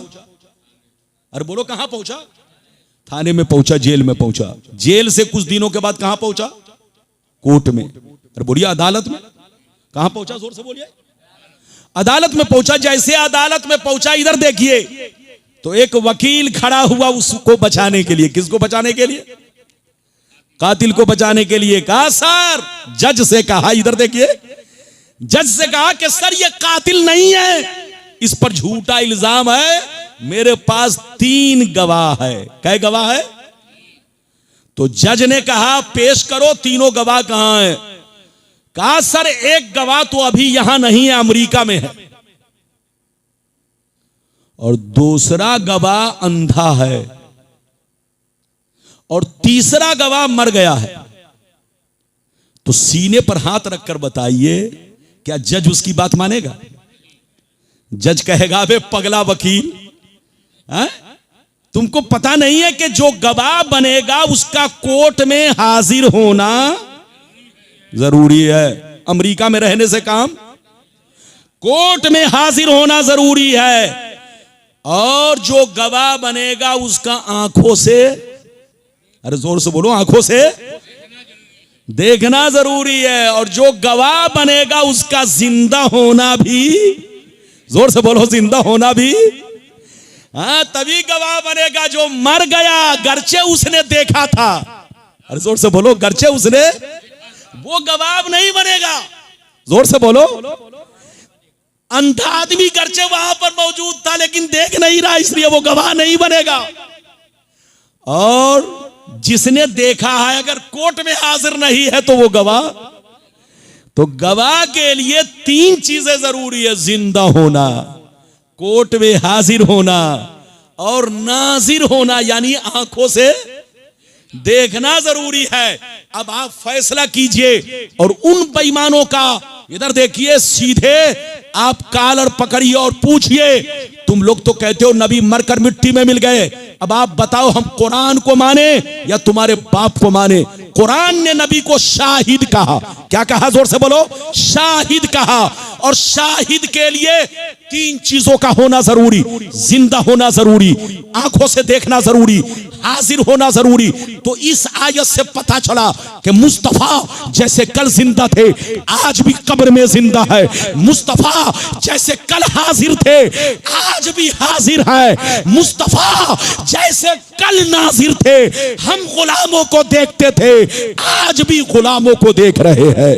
नारे तकबीर, नारे तकबीर, नारे रिसालत, जश्न ईद मिलादुन नबी, जश्न ईद मिलादुन नबी, उलमाए अहले सुन्नत, नारे तकबीर। ये बताइए कि मेरी बात समझ में आई कि उत्तर दक्षिण गई? अरे बोलो, समझ में आ रही है? अगर आप मेरी जबान नहीं समझेंगे तो बहुत मुश्किल है, इसलिए कि मेरी आदत गुजरात बोलने की है, बंगाल बोलने की है, बोलो बिहार बोलने की है। हर जगह की जबान मैं इस तरह से बोलता हूं ताकि लोग समझ ले। लाम काफ सीन छांटना नहीं है, बहुत ज्यादा गाढ़ी उर्दू नहीं बोलना, गाड़ी उर्दू बोलने का मतलब ये सर से गुजर जाए। आप कहेंगे बहुत काबिल मौलाना थे, बात नहीं पड़ी, ज्यादा से ज्यादा आप काबिल कहेंगे, लेकिन आपको कुछ फायदा नहीं मिलेगा। तो तकरीर ऐसी हो कि बात समझ में आए। तो बात समझ में आई तो कुरान से साबित है कि मुस्तफा शाहिद हैं। हाथ उठाकर बोलो, जैसे मुस्तफा कयामत तक के लिए रसूल हैं, ऐसे ही शाहिद भी हैं। और शाहिद के लिए क्या चीजें जरूरी? जिंदा होना, बोलो आंखों से देखना और हाजिर होना।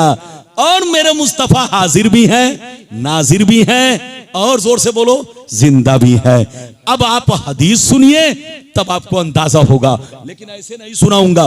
बस 10 मिनट में तकरीर खत्म। सारा मजमा हाथ उठाकर बोलो सुभान अल्लाह, और जोर से बोलो सुभान अल्लाह। माशाअल्लाह, गौर से सुनो। मिशकात शरीफ जिल्दे अव्वल किताबुल जुमुआ सफ़ा नंबर 121, इब्ने माजा शरीफ जिल्दे अव्वल जनाजा का बयान सफ़ा नंबर 115, अन अबी दर्दा रदियल्लाहु तआला अन्हु क़ाल क़ाल रसूलुल्लाह सल्लल्लाहु तआला अलैहि वसल्लम अक्सरुस सलात अलैया यौमल जुमुआ इन फइन्नहु मशहूदुन यशहदुहुल मलाइका अक्सरुस सलात अलैया यौमल जुमुआ फइन्नहु मशहूदुन यशहदुहुल मलाइका व इन्ना अहदन लम युसल्ली अलैया इल्ला उरिज़त अलैया सलातुहु हत्ता यफरुग़ मिनहा क़ाल क़ुल्तु बादल मौत फ़क़ाल इन्नल्लाह हर्रमा अलल अर्द अन ताकुल अजसादल अंबिया फ़नबियुल्लाहि हय्युन व युरज़क़ व फ़ी रिवायतिन उख़रा अल अंबियाउल अहयाउ युसल्लूना फ़ी क़ुबूरिहिम। जोर से बोल दो सुभान अल्लाह। बस तकरीर इसके बाद खत्म। हदीसें तो बहुत है, सुनाऊंगा तो आप लोग फिर कहेंगे कि रब्बानी साहब बहुत टाइम ले लिया, मैं मुझको भी सफर ही करना है। तो अपना भी ख्याल रखना, आपका भी ख्याल रखना है। बातें जितनी चीजों का वादा किया था, वादा वो पूरा होने जा रहा है। बस आखिरी में गौर से सुनिए, मेरी तरफ देखिए। इजाजत है? इजाजत है? जल्दी बोलिए, इजाजत है? मैंने जो हदीस सुनाई, 2 किताबों का हवाला। हजरत को नींद आ रही, अल्लाह, जब इमाम ही सो जाएंगे तो नमाज का क्या हाल होगा? अगर हाफिज को रमजान में तरावी के दरमियान नींद आ जाए तो पढ़ना चाहिए यालमून, पढ़ देगा तालमून। इमाम साहब को अगर नमाज में नींद आ जाए तो बजाय रुकू के चले जाएंगे सजदे में। अल्लाह, इजाजत है? माशाअल्लाह, थके हुए हैं, दिन भर के थके हुए हैं, आप लोगों की खिदमत करते हैं। ये मेरी मोहब्बत है कि तशरीफ फरमा है। मैं जो कुछ बोल रहा हूं वो हकीकतन नहीं, बल्कि सिर्फ हजरत को जगाने के लिए ये जुमला मैंने कह दिया है। आप नाराज नहीं होंगे, हमारे बुजुर्ग हैं। अरे बोलिए, इजाजत है? और आपके खतीब व इमाम है, इजाजत है? मैंने जो हदीस सुनाई मतलब सुन लीजिए, तबीयत मचल जाएगी। हजरते, इधर देखिए, अबू दरदा रदियल्लाहु ताला अन्हु फरमाते हैं कि नबी ने फरमाया कि तुम लोग जुमा के दिन मुझ पर ज्यादा दरूद पढ़ो। क्या फरमाया नबी ने? क्या फरमाया कि तुम लोग जुमा के दिन मुझ पर ज्यादा दरूद पढ़ो, क्योंकि फरिश्ते मेरी बारगाह में जुमा के दिन आसमान से ज्यादा उतरते हैं। फरिश्ते आसमान से जुमा के दिन ज्यादा उतरते हैं। तुम लोग जब दरूद पढ़ते हो तो जब तक तुम पर दरूद पढ़ते हो, तुम्हारा दरूद मुझ पर पेश किया जाता है, मैं सुनता हूं। चाहे तुम दुनिया के किसी कोने में पढ़ते हो, मैं सुनता हूं। और एक रिवायत यह है कि मैं सुनता भी हूं और अपने उस गुलाम को पहचानता भी हूं। इधर देखिए, सहाबा ने अर्ज किया, सरकार क्या आपके पर्दा करने के बाद भी यही हाल होगा? क्या आपके पर्दा करने के बाद भी यही हाल होगा? तो नबी ने क्या जवाब सुनिए, जवाब क्या दिया नबी ने, सुनिए। नबी ने इरशाद फरमाया, इन्नल्लाह हर्रमा अलल अर्द अन ताकुल अजसादल अंबिया फनबियुल्लाहि हय्युन व युरज़क़ व फी रिवायतिन उखरा अल अंबियाउल अहयाउ युसल्लूना फी क़ुबूरिहिम। नबी ने इरशाद फरमाया, ओ सहाबा, अल्लाह ने जमीन पर हराम कर दिया है, अल्लाह अल्लाह ने जमीन पर हराम कर दिया है कि नबियों के जिस्म को टच करे। अल्लाह के नबी अपनी कब्र में जिंदा है, अल्लाह उनको रोजी देता है। और दूसरी हदीस इस तरह है, अल्लाह के नबी अपनी कब्र में जिंदा होते हैं और कब्र में नमाज पढ़ा करते हैं। नबी फरमाते हैं कि अल्लाह के नबी कब्र में जिंदा होते हैं और कब्र में नमाज पढ़ा करते हैं। ये तो नमाज वाली हदीस है। अगर इजाजत दीजिए तो अजान वाली भी सुना दूं? अरे बोलो इजाजत है, लेकिन ऐसे काम चलेगा। मेरी तकरीर सुनने का मतलब यह है कि बिल्कुल आंखें खोलकर सुनना है। इधर देखिए, आप लोग ऐसे मत सुनिए जैसे लग रहा मच्छर काट रहा हो। अरे बोलो मच्छर तो नहीं काट रहा है। हाँ, इधर देखिए, हमारे मुल्क में बहुत ज्यादा मच्छर पैदा हो गया। हर पार्टी वाला अपना अपना धुआं छोड़ रहा है, लेकिन मच्छर मरने का नाम नहीं ले रहा है। बड़ा खतरनाक मच्छर है। अरे बोलो इजाजत है? हाँ, इजाजत है तो बस अजान वाली हदीस सुनिए, तकरीर खत्म। इजाजत है तो सारा मजमा हाथ उठाकर बोलो सुभान अल्लाह। माशाअल्लाह। इधर देखो, मिशकात शरीफ जिल्दे सानी बाबुल करामात सफा नंबर 545। अन सईद बिन अब्दुल अजीज रदियल्लाहु तआला अन्हु क़ाल लम्मा कान अय्यामुल हर्रा लम युअज़्ज़न फी मस्जिदिन नबी सल्लल्लाहु अलैहि वसल्लम सलासन वलम युक़म वलम यबरह सईद इब्न मुसय्यब व कान ला यारिफु वक्त सलात इल्ला बिहमहमतिन यस्मउहा मिन कब्र नबी सल्लल्लाहु अलैहि वसल्लम। जोर से बोल दो सुभान अल्लाह। बस तकरीर इसी के बाद खत्म। दलीलें तो बहुत हैं, सुनाऊंगा तो घंटों लग जाएगा। मैं अपनी पेटी हर जगह नहीं खोलता। मेरी पेटी वहां खुलती है जब कोई सऊदिया का पेट वाला आता है। हाँ, जहां पर कोई गुस्ताखे रसूल हो, जहां पर बदअकीदगी हो, वहां पर अपना ताला खोलता हूं। लेकिन फिर भी कोशिश कर रहा हूं कि मैं आपके सामने कुछ बातें अर्ज करूं। इजाजत है? हाँ, इजाजत है तो 2 मिनट और बर्दाश्त कीजिए। हजरत सईद बिन अब्दुल अजीज रदियल्लाहु ताला अन्हु फरमाते हैं कि जब यजीदियों ने करबला के बाद मदीना पर हमला किया। कहां हमला किया? क्या बात कर रहे हैं इमाम साहब? स्टेज पर तकरीर के दौरान, वो भी मुझ जैसे लोगों की तकरीर के दौरान बात नहीं की। इससे ज़हन बिगड़ता है। बात करने से क्या होता है? ज़हन बिगड़ता है। बोलना कुछ और चाहता हूं, जबान से कुछ और निकल जाए। इजाजत है? इधर देखिए, इमाम हुसैन की शहादत के बाद यजीदियों ने जब मदीना पर हमला किया। कहां हमला किया? किसने? जोर से बोलो। यजीदियों ने जब इमाम हुसैन को शहीद कर डाला, फातिमा ज़हरा के बेटों को शहीद कर डाला, उसके कुछ दिनों के बाद जब मक्का और मदीना के लोगों ने यजीद की बैअत तोड़ ली। क्या कर ली? बैअत तोड़ ली। तो यजीद ने मक्का पर चढ़ाई करवाई और मदीना पर भी हमला करवाया। जब मदीना पर हमला करवाया तो जानते वो जुल्म ढाया कि हजारों सहाबा को बेदर्दी से कत्ल करवाया, औरतों के साथ बदसलूकी करवाई और मस्जिद नबवी में 3 दिन तक घोड़े बंधवाए। मस्जिद नबी में कई दिन तक? 3 दिन तक घोड़े बंधवाए। घोड़ों से पाखाना पेशाब करवाया, गंदगी फैलाई गई। उसी में उसके फौजी जूता पहनकर नापाकी हालत में चलते बैठते। 3 दिन तक अजान बंद रही, नमाज बंद रही। कोई मस्जिद में नमाज पढ़ने नहीं आया। एक सईद बिन मुसय्यब जो ताबेईन में से हैं, उनका कहना है मैं अकेले मस्जिद के एक कोने में रसूल के हुजरा से लगकर, रसूल के रौजा शरीफ से लगकर मस्जिद के कोने में 3 दिन तक भूखे प्यासे चुपचाप बैठा रहा। मस्जिद से बाहर नहीं निकला 3 दिन तक।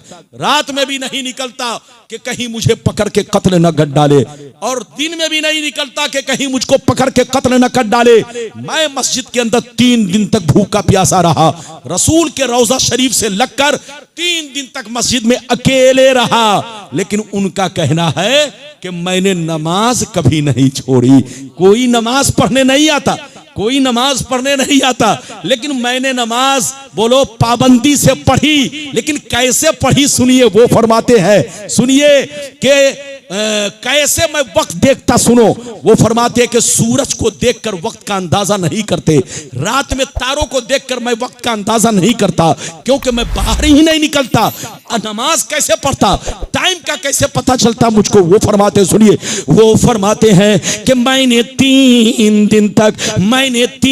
दिन तक भूखे प्यासे रहकर मस्जिद नबी में अपना वक्त गुजार दिया, लेकिन नमाज नहीं छोड़ी। नमाज किस तरह अदा किया? वो फरमाते हैं कि मैंने 3 दिन तक जो नमाज पढ़ी, इस तरह पढ़ी कि जब जब नमाज का वक्त होता, नबी की कब्र से आजान की आवाज आती। वो फरमाते कि 3 दिन तक नबी के रोजे से अजान की आवाज आती रही। जैसे नमाज का वक्त होता, नबी के रोजे से अजान मैं सुनता, मैं समझ लेता कि नमाज का वक्त हो चुका है।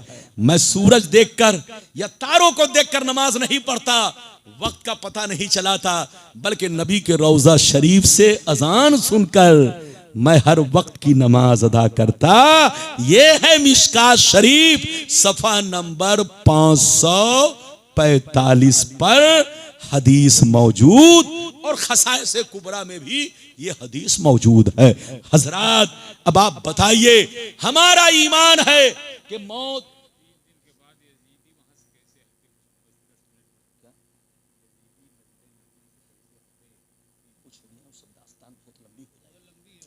बहुत लंबी हो जाएगी। सब नहीं, जो मौजू रहे उसी मौजू पर बहस होनी चाहिए।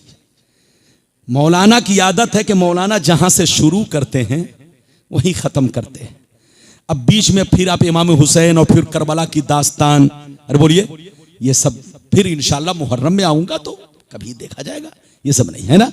कहने का मतलब ये है, इधर देखिए, चूंकि वक्त बढ़ जाएगा, मैं ऐसे भी हदीस को आपके सामने मुकम्मल तौर पे नहीं पेश कर रहा हूं, कहीं आप पर मेरी तकरीर बोझ ना बन जाए। अरे बोलिए, कहीं मेरी तकरीर आप पर बोझ ना बन जाए। तो हमारा ईमान है कि नबी को भी मौत आई, लेकिन हमारी मौत उनकी मौत में बहुत बड़ा फर्क है। हमारी मौत हमेशा के लिए है, आपकी मौत हमेशा के लिए है, लेकिन नबी की मौत सिर्फ एक पल के लिए है। अब्दुल हक मुहद्दिस देलवी फरमाते हैं, इधर देखिए, जो हिंदुस्तान में हदीस की किताब लाने वाले हैं, उनका सदका है जो आज हम हदीस की किताबें पढ़ रहे हैं। शाह अब्दुल हक मुहद्दिस देलवी फरमाते हैं कि मुस्तफा उसी बदन के साथ, उसी शरीर के साथ आज भी कब्र अनवर में जिंदा है। जो शरीर दुनिया में था वही शरीर आज भी है। मुस्तफा, इधर देखिए, कब्र में नमाज पढ़ते हैं, अजान होती है। और सिर्फ मेरे मुस्तफा नहीं, आप खुद मेरे नबी से सुनिए। मेरे नबी फरमाते कि जब मैं मेराज की रात अल्लाह से मिलने गया तो मूसा अलैहिस्सलाम की कब्र से गुजरा। मूसा अलैहिस्सलाम की कब्र से गुजरा, मैंने उनको सलाम किया। जब जवाब नहीं दिया तो अचानक मैंने गौर किया उनकी तरफ। जब गौर किया तो क्या देखा? मूसा अपनी कब्र में नमाज अदा कर रहे हैं। इधर देखिए, तो अल्लाह के जितने नबी दुनिया में तशरीफ लाए, मौत सबको आई, लेकिन उनकी मौत हमेशा के लिए नहीं। जैसे हमारी मौत हमको मिटा देती है, हमारे जिस्म को गला देती है, हमारे जिस्म को सड़ा देती है, लेकिन नबी की मौत सिर्फ एक आन के लिए है। वो नजरों से ओझल है, वो नजरों से पर्दा है, मगर कब्र में जिंदा है। जैसे वो कल जमाने वाले को देख रहे थे, आज भी जमाने वाले को देख रहे हैं। बोलो, आज भी मुस्तफा। बोलो, हम गुलामों की सुनते हैं, हम गुलामों को देखते हैं। एक बेईमान ने कहा, अगर नबी जिंदा है, नेट पर सुनिए उसकी बात। वो बेईमान इब्लीस है। इब्लीस का नाम सुना होगा। बोलो, इब्लीस कहता है कि अगर नबी जिंदा हैं तो जरा एड्रेस बताओ, हम उनसे मिले। अरे बोलो, उस बेईमान से कहिएगा कि एड्रेस मोमिनों को मालूम है, बेईमानों को एड्रेस मालूम नहीं है। अरे जोर से बोलो, नबी का एड्रेस बेईमानों को नहीं मालूम, ईमान वालों को मालूम है। कुरान ने कह दिया अन्नबियो औला बिल मुमिनीना मिन अनफुसिहिम। तुम नबी को कहां तलाश कर रहे हो? अरे नबी मोमिन की जान से ज्यादा करीब है, नबी मोमिनों के दिल के धड़कन है, नबी मोमिनों की जान है, जान से ज्यादा करीब है। नबी हर वक्त तुम्हारे ख्यालों में है, दिल में है, तुम्हारे घरों में है। मुस्तफा फरमाते हैं जब तुम किसी घर में जाओ तो पहले सलाम करो। सहाबा ने अर्ज किया सरकार वहां कोई मौजूद ना हो, तो सरकार फरमाते हैं इधर देखो, जहां कोई मौजूद नहीं होता वहां फरिश्ते होते हैं, वहां मैं होता हूं। वहां फरिश्ते होते हैं, वहां मैं होता हूं, तुम सलाम किया करो। तो मेरी तरफ देखो, कहने का मतलब यह है मुस्तफा कल भी जिंदा थे, आज भी जिंदा है। तू जिंदा है वल्ला, तू जिंदा है वल्ला। मेरी चश्मे आलम से छुप जाने वाले, मौत तो आई लेकिन उनकी मौत हमारी मौत यकसा नहीं है, बराबर नहीं है। मौत पर भी ईमान रखना है और साथ ही साथ यह भी मानना है कि बोलो मौत के बाद भी मुस्तफा कब्र में जिंदा है। अच्छा ये बताइए, कुरान ने कहा वला तक़ूलू लिमन युक़्तलू फी सबीलिल्लाहि अमवात बल अहया, शहीदों को मुर्दा ना कहो। अरे बोलो, कुरान ने कहा ना कि जो अल्लाह के रास्ते में मारे गए उनको मुर्दा मत कहो, बल अहया, बल्कि वो जिंदा हैं। वलाकिन ला तशउरून, लेकिन तुम समझोगे नहीं। कुरान कह रहा है कि वो जिंदा हैं मगर तुम, तो उन बेईमानों से पूछो, कुरान ने तो पहले ही कह दिया कि तुम समझोगे नहीं, तो तुम समझने की कोशिश क्यों कर रहे हो? इसका मतलब यह हुआ कि तुम कुरान से लड़ाई कर रहे हो। अबे पागल की औलाद, जब शहीदों के बारे में कुरान ने कह दिया कि जिंदा हैं लाकिन ला तशउरून, मगर तुम समझोगे नहीं, तो जब तुम शहीद को नहीं समझ सकते तो नबी को क्या समझोगे? अरे जोर से बोलो, जब शहीद को नहीं समझ सकते तो नबी को क्या समझोगे? जब गुलाम का ये मर्तबा है तो नबी का क्या मर्तबा होगा? तू जिंदा है वल्ला, तू जिंदा है वल्ला। मेरी चश्मे आलम से छुप जाने वाले अल्लाह ताला आपको, हमको, सबको सलामत रखे, लंबी उम्र अता फरमाए। कद जाकुम मिनल्लाहि नूर, बेशक अल्लाह की जानिब से एक नूर आया और रोशन किताब। मुस्तफा से भी मोहब्बत करो, कुरान से भी मोहब्बत करो। इधर देखो, मुसलमान वही है, इधर देखिए सच्चा पक्का मुसलमान वही है। इधर देखिए, जिसका घर भी आबाद रहे, दिल भी आबाद रहे, मस्जिद भी आबाद रहे। इधर देखिए, मुसलमान वही सबसे बेहतर है जिसकी मस्जिद आबाद, घर भी आबाद, दिल भी आबाद। मस्जिद आबाद होती है इबादत से, जोर से बोलो, मस्जिद आबाद होती है इबादत से, और घर आबाद होता है कुरान की तिलावत से, और दिल आबाद रहता है प्यारे नबी की मोहब्बत से। इधर देखिए, अल्लाह और उसके रसूल की मोहब्बत से। तो जिसके सीने में मोहब्बत हो, घर में कुरान की तिलावत हो, मस्जिद में इबादत हो, वो मुसलमान सबसे सच्चा, पक्का, अच्छा, बेहतर मुसलमान है। और वही मुसलमान बोलो दुखूल अव्वली का हकदार है, और वही मुसलमान जन्नती है। अल्लाह ताला सबको सलामत रखे, आबाद रखे, जलसे को कबूल फरमाए। इंशाअल्लाह मौलाना से फिर मुलाकात होगी, जिंदगी बाकी रही। आप जिस मौजू पर कहेंगे उस मौजू पर तकरीर होगी। बस महीना था आमद का, इसी मुनासबत से मैंने बयान किया।